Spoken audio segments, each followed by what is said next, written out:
It is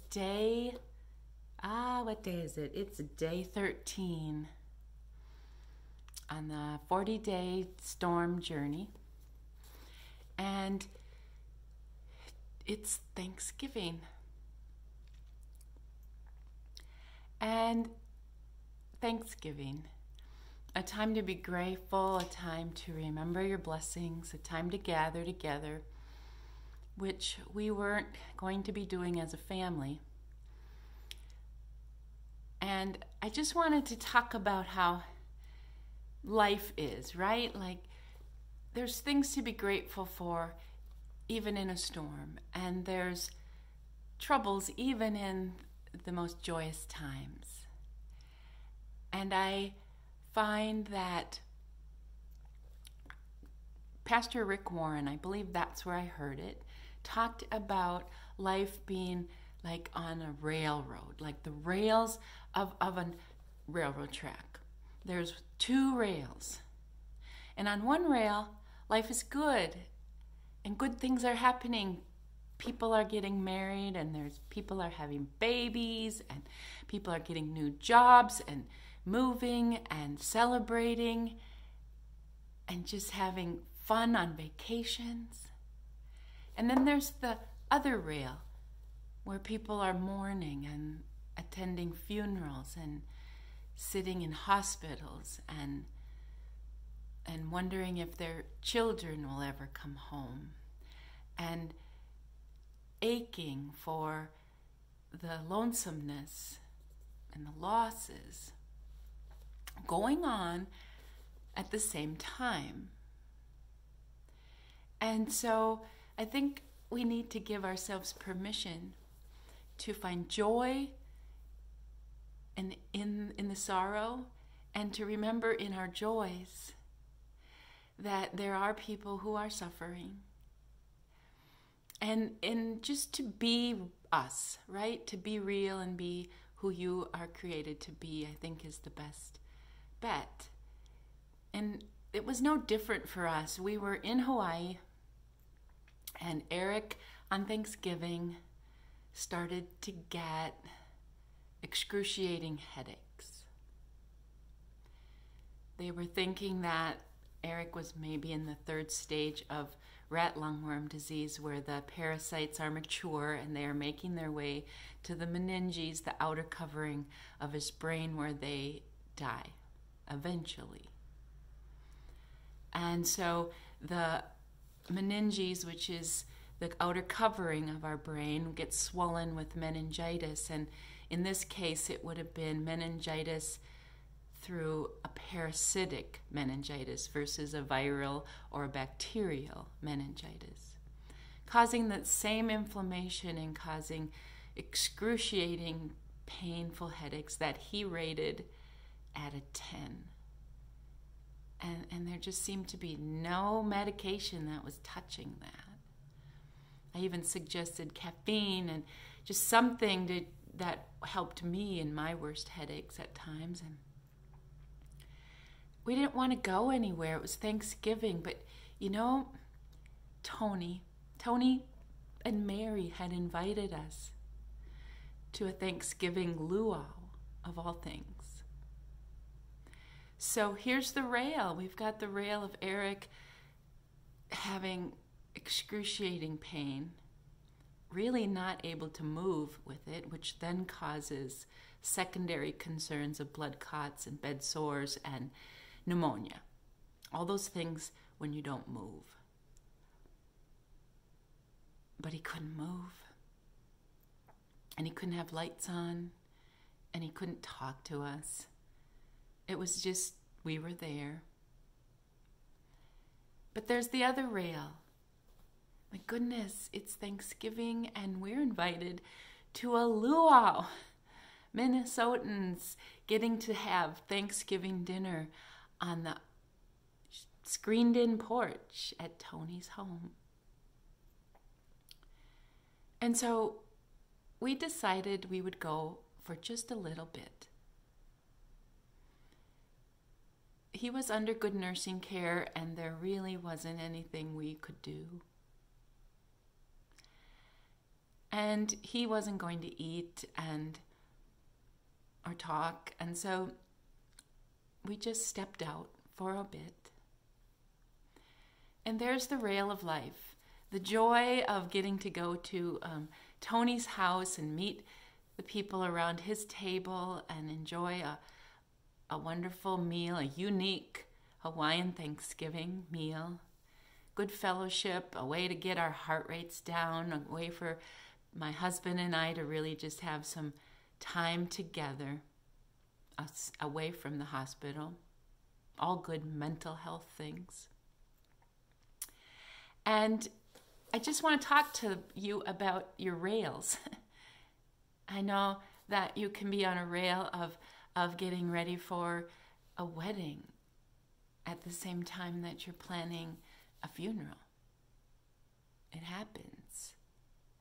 And we can have faith on one rail, and we can have doubt. And we can have fear and love. And we can have all of that going on. We can have broken and beautiful at the same time. And might I say, I think that is life. There's always something, and there's always something to be praying for, and there's always something to be thankful for. And I was grateful. I was grateful that Eric had good doctors, and that my husband was there, and that Eric was fighting, and that they were getting to some answers, and they were treating with what they could treat, and that people were so kind and so thoughtful, both here and back home. On Thanksgiving, I got an email from my daughter Lily. She was a freshman in high school at the time. And her email went something like this: "Hey Mom, Thanksgiving is good, but to be honest, every day is like Thanksgiving. People are bringing such good food, and our house has never been cleaner." Thanks to my sister Joanne, I believe, who came and did laundry and dishes and just tidied up when their dad was away and when crisis entered our home. And then she added, "Mr. Nace and Grandma Angie paid for our school lunches for a month."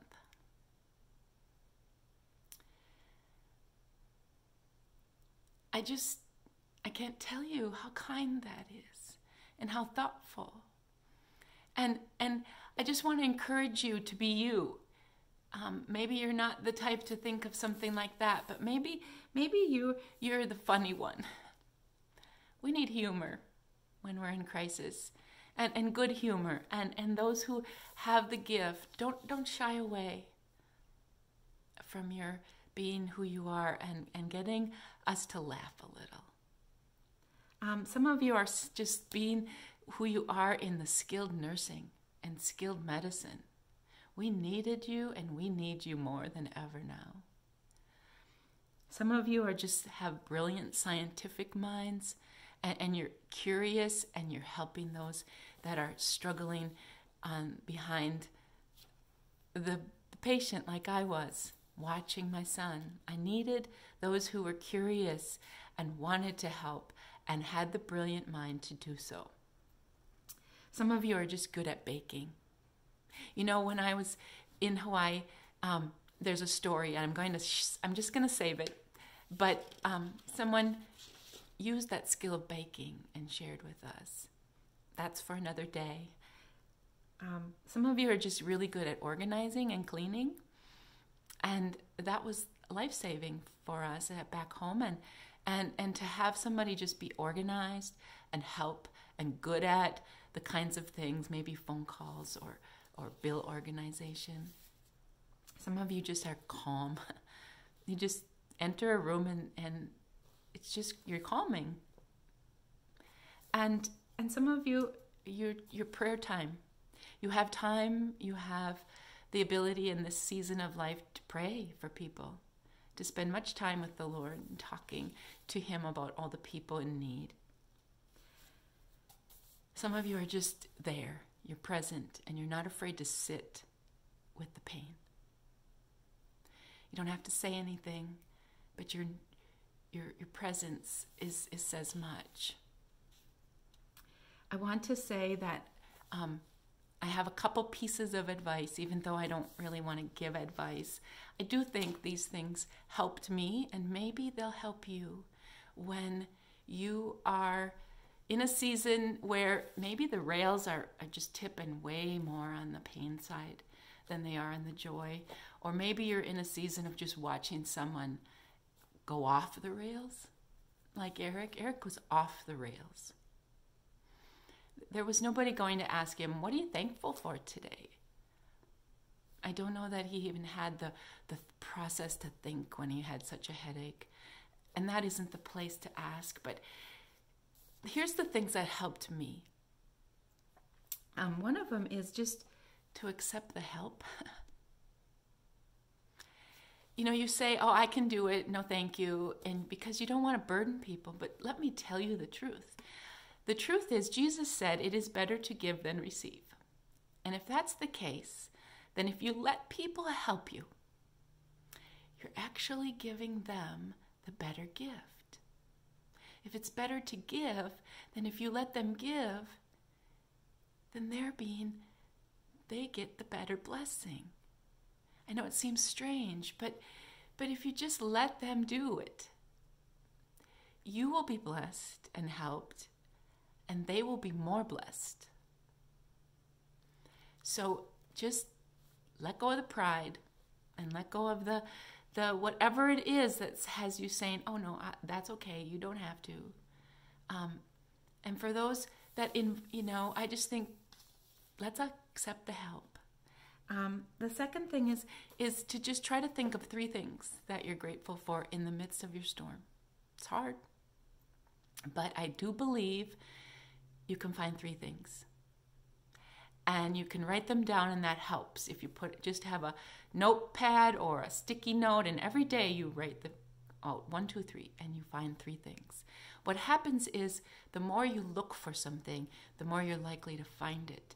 And if you do that day after day, you start to look for the things to be grateful for, and you start to see them. And you actually start to see many more than 3. The other thing that I want to say is, if you go off the rails in your pain, then seek the professional help that can help. Eric needed professional help, much help from doctors, nurses. He needed help from specialists. He needed help later with physical therapy and occupational therapy, and even some psychological therapy, counseling. Just seek the help when you're off the rails.